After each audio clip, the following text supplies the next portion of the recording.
So, Assalamu alaikum. Wa alaikum assalam wa rahmatullah. So, I have a question for you. That you can help me to make me like one character, Shifa bin Abdullah radiallahu anha. He was a finance minister in Medina, and Hazrat Umar radiallahu anha. He was a warrior of the war, participated in the battle of Uhud, Yamama, and Hunayn. And if Shifa bin Abdullah radiallahu anha could not be selected by the Prophet Muhammad sallallahu alaihi wasallam as a finance minister, she could not be served for Islam, and she could not have a higher rank in Islam.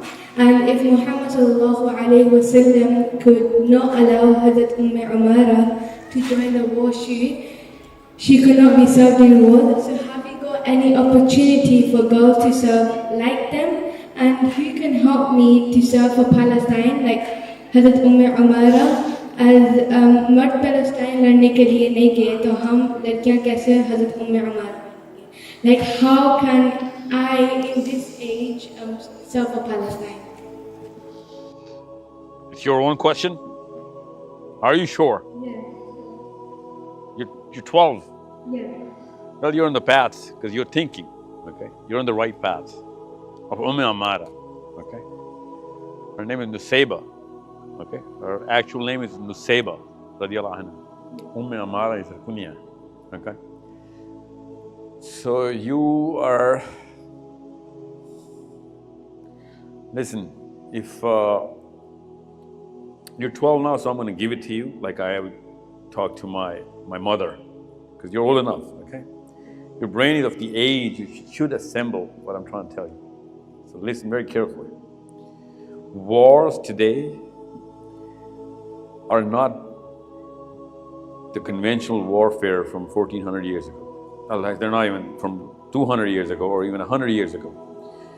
So you could do a lot more damage to evil and the enemy, or whatever kind of enemy there is, by engaging in war without that conventional warfare, okay?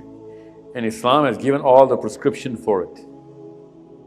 Now you can do twice the progress for becoming Amara or Nusaybah radiallahu anha by understanding how this whole politics is done, okay? And people who are doing a lot, well, the most amount of work that people do for the wars are not the soldiers, but the generals. And more than the generals are done by the politicians who are actually controlling the landscape. So you should be a bigger part of the whole psychological warfare and the political warfare. That's the soldiers we need. And that is regardless of if you're a girl or a boy, right? Now there's a girl who's trying to run for a president in America right now.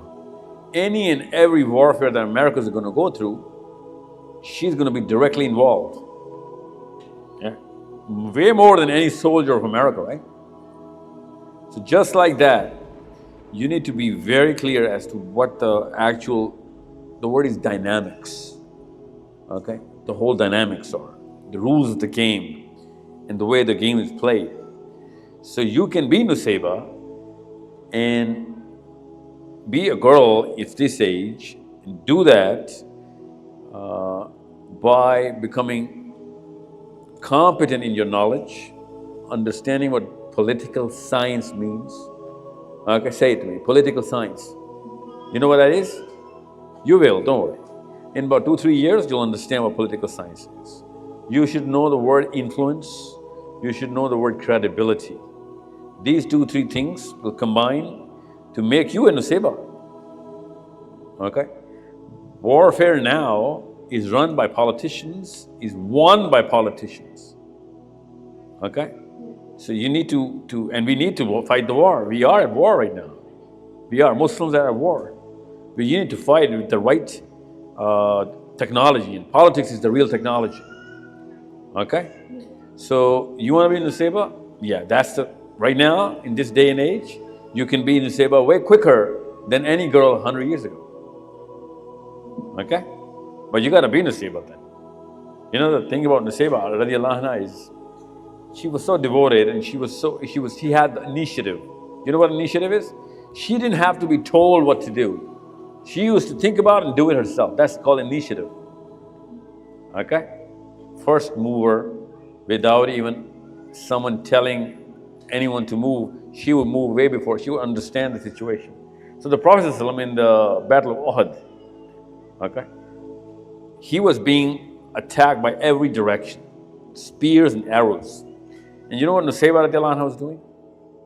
Yeah, she was protecting by her shield, and even her mother said, in the Battle of Uhud, I saw like her from the left. No, that's not Umar bin Khattab. No. That Muhammad bin Abdullah sallallahu alayhi wasallam, our Prophet ﷺ said that. He said, I used to look left, there was Nusaybah. I used to look right, there was Nusaybah. I used to look behind and front. She was moving so fast because there were arrows coming towards the Prophet ﷺ so fast from everywhere. So she was trying to cover him. She was proactively doing this. So proactiveness is your word, your key word. Next 2 years, if you're being told what to do, then you already lost the battle, okay?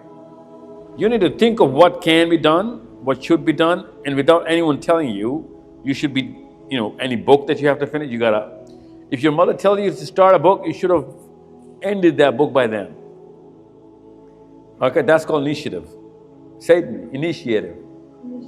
Yeah, you take that initiative in your own hand. That's Nusaybah. Okay? So warfare will come after you're competent. Okay? So if the companions of the Prophet ﷺ were alive right now, they wouldn't be going into conventional warfare. They would be going into warfare of today, day and age. Okay? And it is run by these 2-3 words. Okay? Good question, okay? And try and teach other girls the names of the names that you just mentioned, and make them understand how you got inspired by these women, the greatest women of Islam. Okay? Most Muslims literally don't know that the finance minister of Medina in the time of Umar Khattab was a girl. The finance minister was a girl, appointed by Umar bin Khattab as the head of the state. Okay? So you gotta change the way people perceive women and Islam. You gotta be 10 times more competent than your fellow boy of your age. Okay? Because you gotta break the impression. My question is, how can we stop the Palestine problem other than protesting? The way I just told her. Yeah, I just told her how to actually participate in more active steps towards stop. Say, listen, kids, I'm telling you this right now, okay? Forget this session, forget people. I'm telling you this right now. You're the only folks who are going to stop this Palestine problem. I'm telling you this right now. And if you won't be able to do it, no one else will. You're my last line of hope. Now remember me, remember this day, remember this place. Remember my eyes, the way I look at you when I say you're my only hope.